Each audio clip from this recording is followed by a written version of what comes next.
The sun's going to rise in the clear skies, the birds will fly, and tomorrow will rise.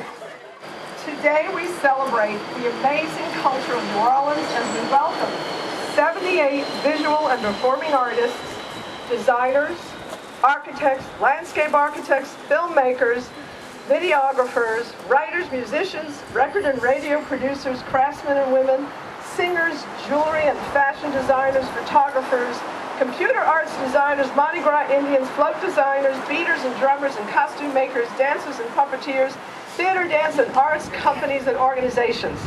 Did I leave anything out?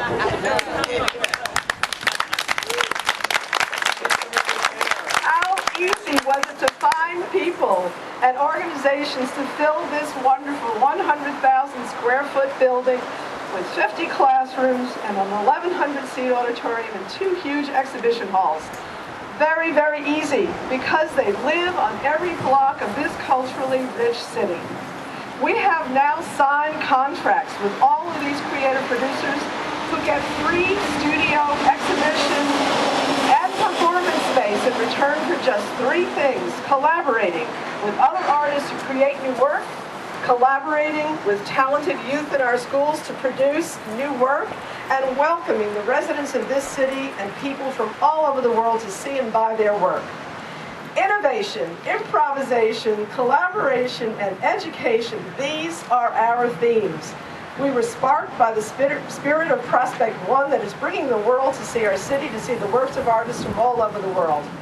We wanted to make sure that the world saw the creative talents of our city too. So on November 1st, All Saints Day, we will stage an All Saints Day honoring, ramble, and gathering with performances and exhibitions all over our building, starting at 3 p.m. at the St. Roch Cemetery, moving down St. Roch Avenue into our parking lot and into the classrooms of our building.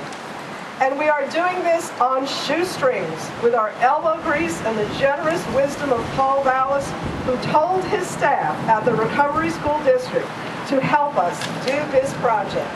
We can make New Orleans one of the world's leaders, and our public officials will watch what we're doing and give us the investment and support we need. It all started with the seeds of jazz and American music. That is the heart of this city's brand. We will build on that, improvise, and create and make our city great again.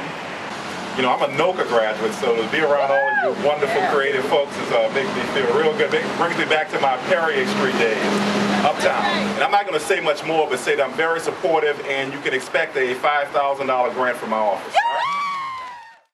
It isn't often that we see a project that began as a gleam in the eye of one of our Horizon board members, Gene Nathan, come to such wonderful fruition in such a great way, with so many people involved, so much grassroots support, and yes, the support of our government institutions, the city, and most especially the Recovery School District.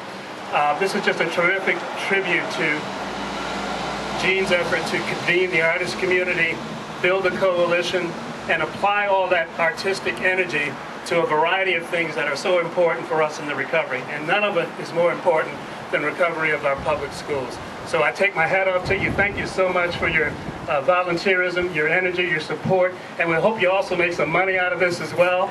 That's also a good thing for our artistic community. And Gene and Bob Tannen, thank you so much for your efforts. It's very important to talk about not just the fact that Cano came here, but the fact that Cano came on St. Claude Avenue and is part of the Main Street program. The Main Street program is a revitalization of St. Claude Avenue, and this is an important anchor for us, and we're thrilled that they've come here and used a building that nobody knew what to do with. It was a vacant building, and they've actually done something which is above our wildest dreams, and we are so excited that they're here. No one else in America has the history of our culture.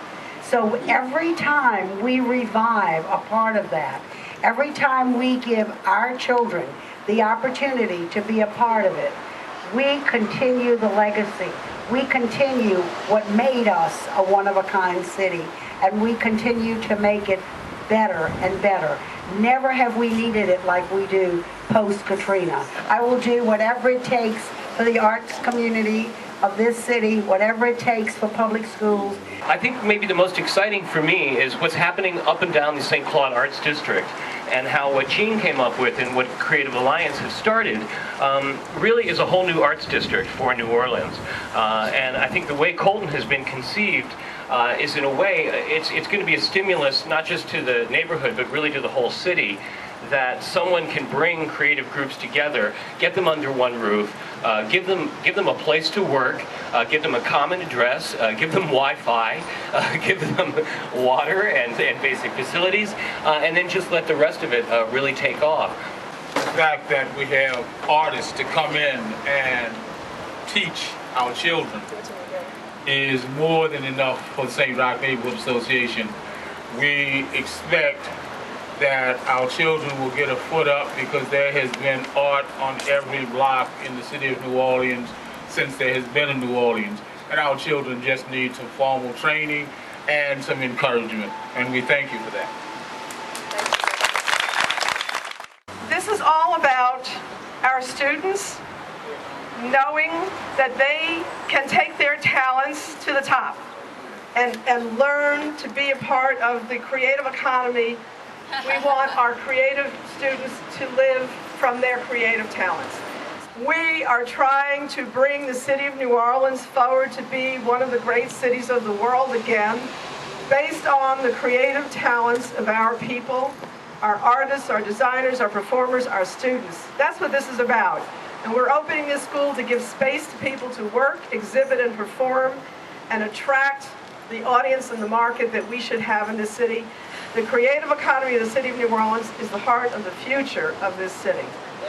If you wake up on the wrong side of the bed shaking because your bank statement's red, if you fly your son at half-mast because your dying soul seems out of gas, remember, anything short of death, we still have tomorrow. The sun's gonna rise under clear skies, the birds will fly, and tomorrow will ride, ready to save the day, tossing a bouquet of hope and opportunity, riding to the rescue like the prince of a fresh start. Tomorrow is 100% sunny and clear.